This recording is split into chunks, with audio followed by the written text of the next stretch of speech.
Welcome to another episode of First Down by CoachTools. Today I'm here with Coach Mike Willey. Thanks for coming on, Coach. Yeah, thanks for having me. So, Coach, he is the head football coach at Buckingham Browne and Nichols High School, which is up near Boston, Massachusetts. So, to kick things off, Coach, can you just share with the audience a little bit about yourself and how you've ultimately gotten into your current role? Yeah, it's kind of been a little bit of a different path.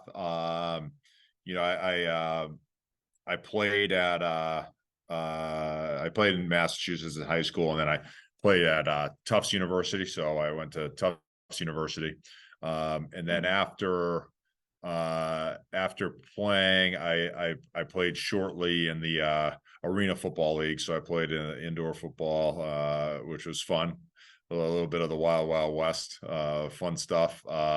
And I started my coaching career actually when I was playing still. So the Arena Football League would happen in the spring and summer, and so I still could coach in the fall. So I was playing and coaching, and I started out just volunteering at the high school that I went to, which is a small public school in Massachusetts.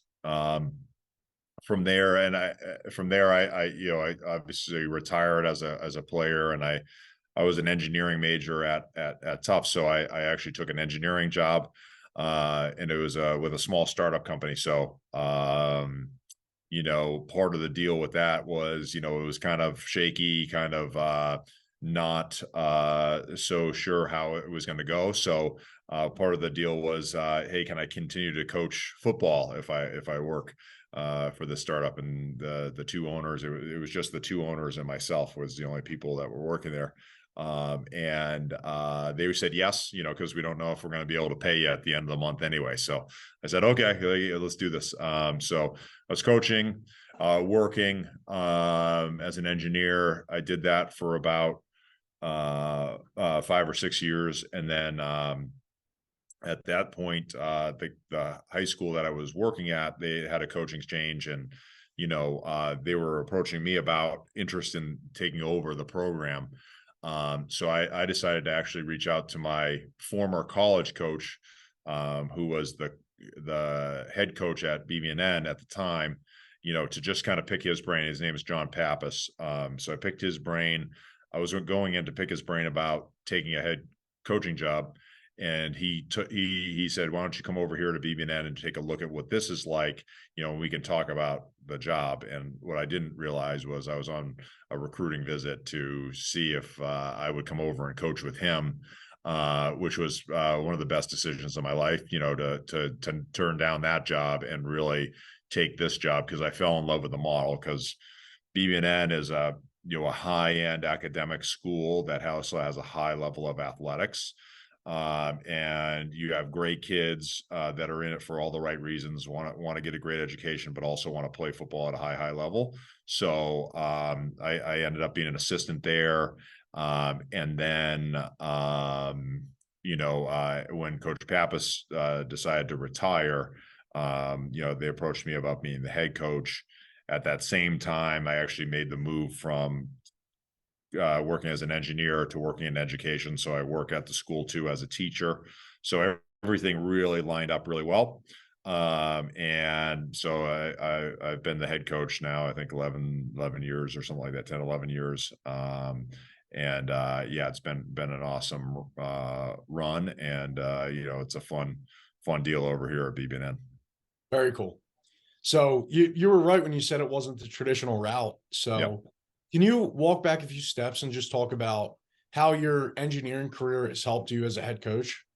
Yeah, I think, I'm a math science guy, and, my degree is in mechanical engineering, and I was working more as a manufacturing engineer, worked at a small defense, the startup company was a small defense contractor. So we made repair parts for DOD, Department of Defense. And, there's a lot of I think similarities between the jobs, which might sound kind of foreign to some people, but there's a lot of detail, a lot of organization, lot of communication, that has to happen the right ways. So yeah, I think there's a lot of crossover.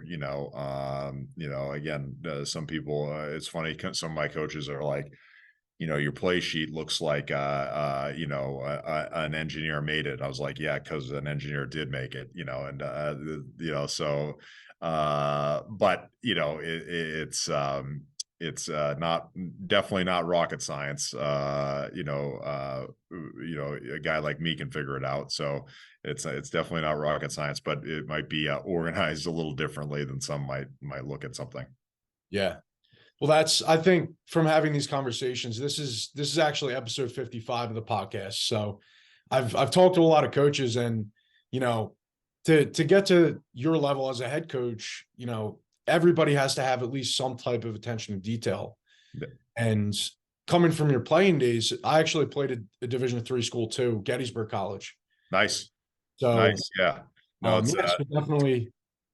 it's a great level of football. I mean, like I like it. I think one of the things is, we send guys on to all sorts of different places here at BBN, and Zach Zinter is the captain of Michigan. That went to BBN. Sending a kid to Clemson last year. Our tight end's going to Duke this year. I mean, like, we sent a lot of guys to lots of high level of football for sure. But some of our happiest guys are the D3 guys.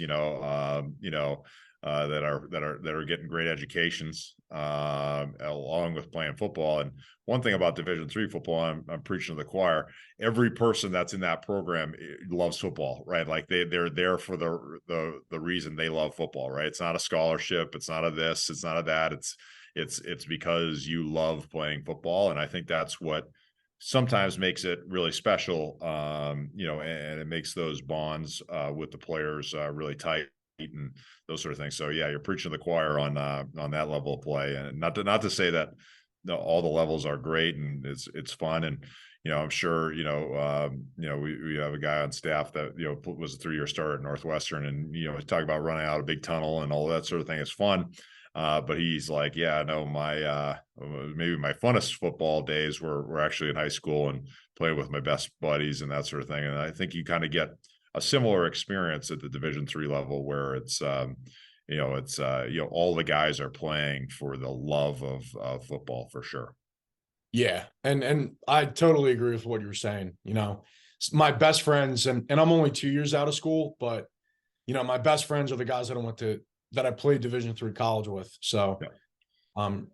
definitely. Well, Justin, I'm like 20 plus years out, and I still talk to all those guys on a daily basis on what we call, we have this, email group, right? Like, so we go through it and we call it the chain. So it's like, the chain, you send out the email to 15 guys and you get 15 different responses every day. So it's Justin, they'll still be your buddies even after, 20 more years pass. So yeah, if it's anything like my experience, yeah, just my advice is keep it going. Don't let those things drift. And we make it a point, and you get held accountable for being at the one day a year that we all get together. And if you're not there, it's going to be a hard year for you, because you're going to get a hard time for basically 365 days. So you got to make sure that you're available on that day. It doesn't matter if you're having a kid or getting married, like, you got to figure out how to get there on that day. So